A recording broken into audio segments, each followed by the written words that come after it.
자, 엑셀에서 오늘 날짜를 입력하는 방법서부터 한번 익혀보고 넘어갈까 하는데요. 오늘 날짜 입력을 하시기 위해서 컨트롤을 누르시면서 작은 따옴표를 눌러주시면 시스템상에 적혀있는 오늘 날짜가 자동으로 입력되는 것을 볼 수 있습니다.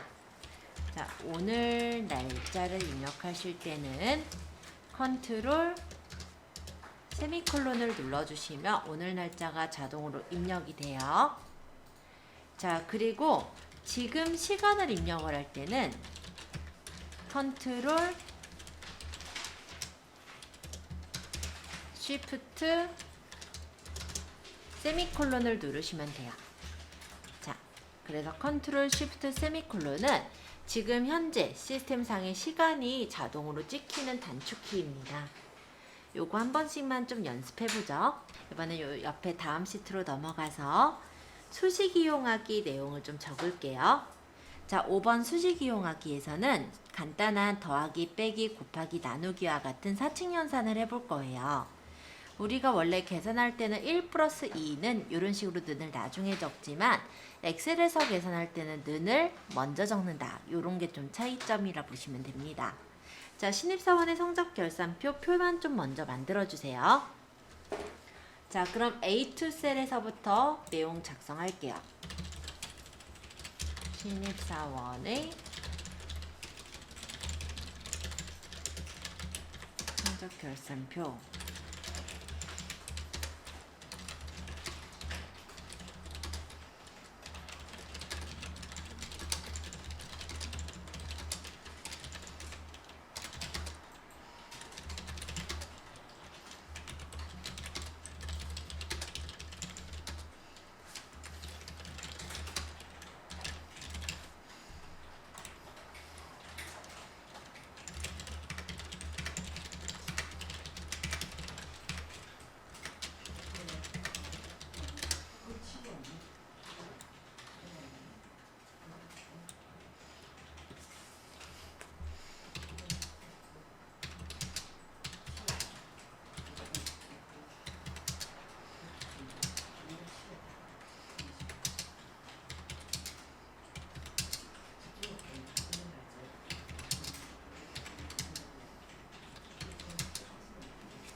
전체는 모든 테두리 해놓을게요. 그 다음 범위 잡아서 색깔을 분홍색, 가운데 정렬. 그 다음 A2에서부터 G2까지가 표 범위니까 병합해서 글씨는 조금 더 크게 해놓겠습니다. 자, 일단 여기까지만 좀 먼저 만들어 주시고요. 혹시 다 만드신 분은 삐얼, 시얼, 디얼은 조금 칸을 좁히는 것도 한번 연습해 보시면 좋을 것 같아요. 자, 여기까지를 먼저 해보고 계세요. 자, 작성하신 듯 하면 그때 한번 총점과 평균, 평점을 구해보도록 하겠습니다. 총점은 각 과목의 합계라고 하네요. 그래서 총점을 구하시려면 먼저 등호를 적고요. 워드의 유광원의 워드의 워드 범위, 즉 B5셀을 찍어주세요. 그 다음 플러스 유광원의 시트를 찍어요. 그 다음에 플러스 유광원의 응용을 찍어요. 그러고 3개 다 더했잖아요. 그대로 엔터 치시면 총점이 나오는 거예요. 자, 다시 보여드릴게요. 이 유광원의 총점을 구하기 위해서는 먼저 등호를 적고요. 계산할 거니까 유광원의 워드를 찍고 플러스 유광원의 시트를 찍고 플러스 유광원의 응용을 찍으면 되겠죠. 다 됐으면 엔터. 그럼 유광원의 총점이 나왔습니다. 자, 이 유광원의 총점을 제가 다시 찍어봤는데 이오셀을 찍어보면요. 상태 표시, 죄송해요. 수식 입력줄에는 B오셀 플러스 C오셀 플러스 D오셀이라는 그 계산식이 보이죠. 자, 오른쪽 하단의 채우겐들을 밑으로 끌어주시면 이렇게 총점이 밑으로 한 칸씩 내려가면서 계산이 돼요. 이런 식으로요. 자, 평균은 총점 나누기 3으로 평균을 구하랍니다. 자, 평균을 구할 때 등호를 적고 총점 나누기 이게 과목이 워드, 시트, 응용 이렇게 세 과목이잖아요. 그래서 3으로 나누는 거예요. 자, 이렇게 한 다음에 엔터를 치면은 평균이 구해지게 되고 이 평균을 구한 셀, 즉 F5셀을 선택하신 후에 오른쪽 하단에 있는 채우겐들을 끌어내리면 평균이 구해지게 됩니다. 자, 여기서 .6667 이런 식으로 나오는 이유는요. 나누어서 완전히 떨어지지 않기 때문에 그런데요. 이런 경우는 우리가 자릿수를 조절할 수가 있어요. 얘는 자릿수 늘림, 얘는 자릿수 줄임이라 하는데 이걸로 늘려서 원하는 대로 자릿수를 줄이시면 되는 거예요. 자, 이렇게 평균을 한번 내가 원하는 자릿수만큼 조절해 보세요. 자, 평점은 등호를 적고 그 다음 괄호를 합니다. 워드, 유광원의 워드 곱하기 0.4 그 다음 괄호를 닫아요.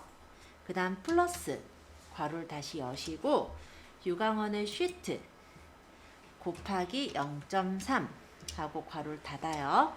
그 다음 다시 플러스 다시 괄호 하시고 유광원의 응용 플러스 곱하기 0.3 하고 괄호를 닫고 엔터 치시면 평점이 구해지게 됩니다. 얘도 마찬가지로 방금 구한 G5셀에 커서를 놓으신 후에 오른쪽 하단의 채우겐들을 밑으로 끌어내리면 이렇게 값이 계산이 되는 거예요.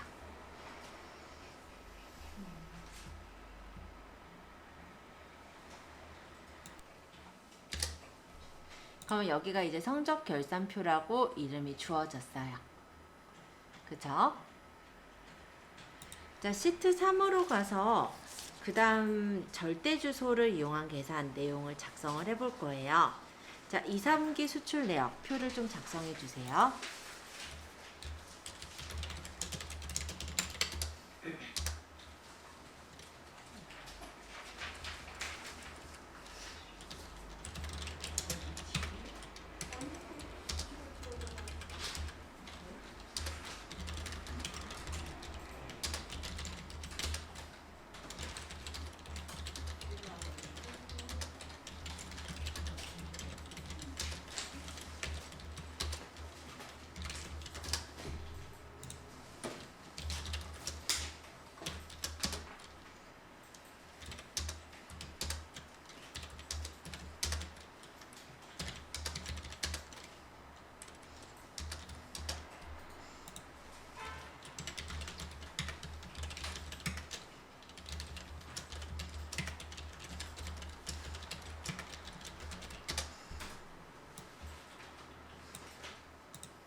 단가는 여기서 단가 곱하기 환율로 계산을 할 겁니다.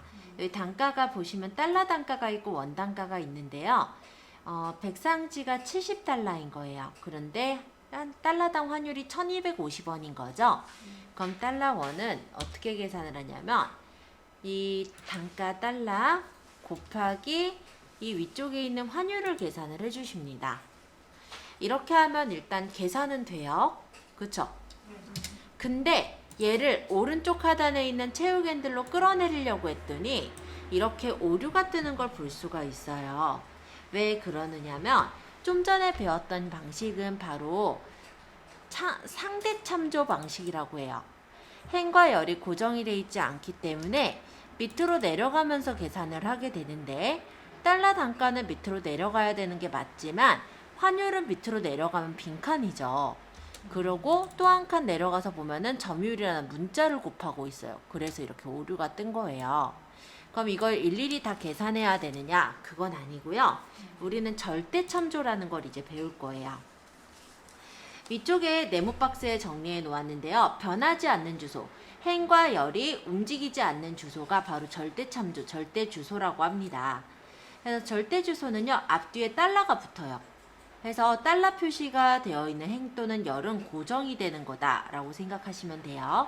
자, 다시 구해볼게요.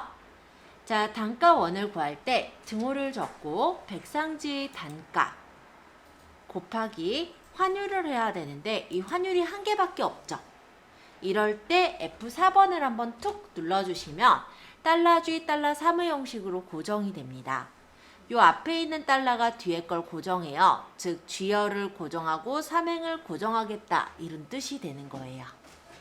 자, 이대로 엔터를 치시면 값이 구해지고요. 얘를 오른쪽 하단에 채우기 핸들을 끌어주시면 단가원이 제대로 계산되는 것을 볼 수가 있습니다. 수출액 원은 여기서는 달러 단가가 아니라 원단가네요. 원단가 곱하기 괄호하고 1사분기 플러스 2사분기. 연산자 우선순위에 의해서 곱하기보다 괄호 안에 걸 먼저 계산을 하기 때문에 반드시 괄호를 치셔야 됩니다. 자, 구해볼게요.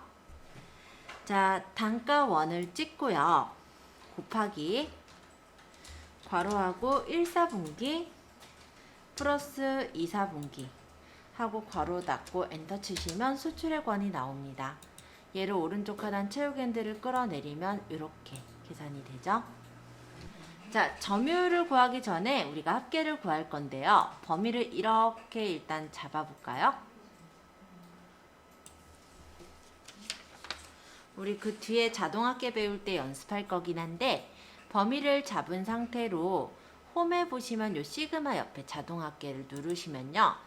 이렇게 밑에 합계가 쫙 계산이 될 거예요. 한번 해볼게요. 자, 범위를 이렇게 잡았어요. 자동합계 딱 누르니까 밑에 계산 쫙 나왔죠? 썸이라는 함수로 이 범위의 합이 나오는 거예요. 자, 그래서 이렇게 계산 한번 뽑아보세요. 점유율은 수출액 원 나누기 수출액 원의 합계로 구할 겁니다. 그래서 등호를 적으시고 수출액 원을 백상지 1의 수출액 원을 먼저 찍어요. 이거를 나누기 수출액 원의 합계는 제일 밑에 합계 있죠. 여길 찍는데 얘가 하나밖에 없잖아요. 그래서 F4번을 눌러서 고정을 해줍니다. 엔터 치시면 점유율이 나오고요. 얘를 채우기 핸들로 끌어서 채워주신 후에 점유율은 %니까 여기 백분율 형식을 한번 눌러주시면 이렇게 점유율이 예쁘게 백분율로 나오게 되는 걸 볼 수가 있습니다. 자, 얘 이름은 그냥 2, 4분기 수출 내역이라고 일단 바꿔놓을게요. 자, 그 다음에 여기 시트를 하나 더 늘려서 여기 시트 삽입 있어요. 요거 누르면 시트가 추가가 되죠. 여기다가는 사원급여 현황을 적어주세요. 일부러 제가 행열에 A열, B열 안 보이게 가려서 이거는 캡처를 했거든요. 한번 만들어 보시라는 의미라서 한번 제작해 보세요.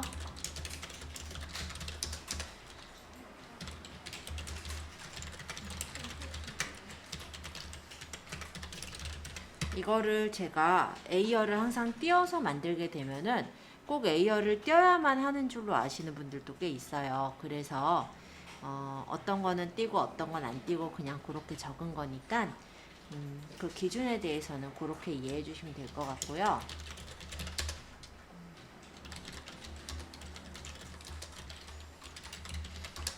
관리부서에서 판매 1부가 반복 복사가 되려면 컨트롤 누르면서 끌면 되죠.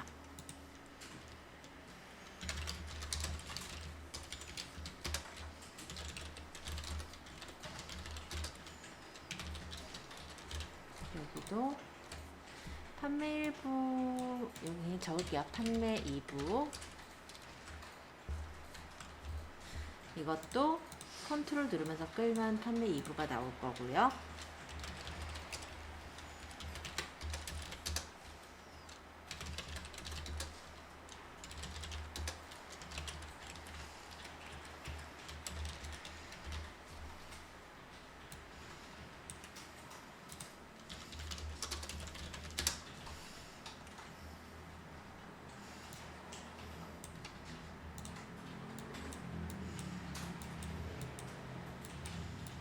범위 잡아서 병합. 그 다음에 색깔 칠할 부분에 색깔 칠해 주시면 이제 모양은 다 만들었죠.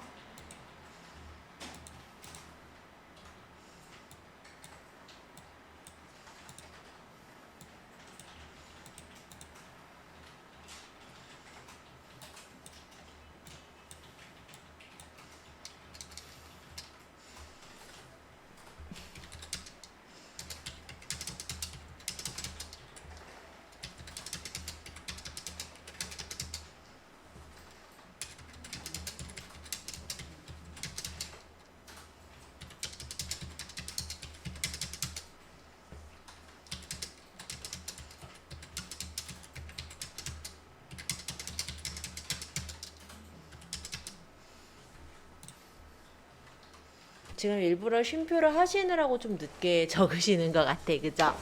근데 보시면 전 쉼표 안 적었잖아요. 범위를 이렇게 잡고 여기 쉼표 스타일을 딱 누르면 천 단위 구분 기호가 자동으로 생깁니다.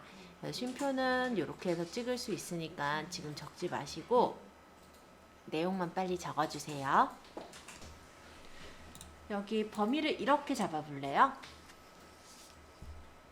일단 커서만 놔볼까? 먼저 커서 놓고 볼게요.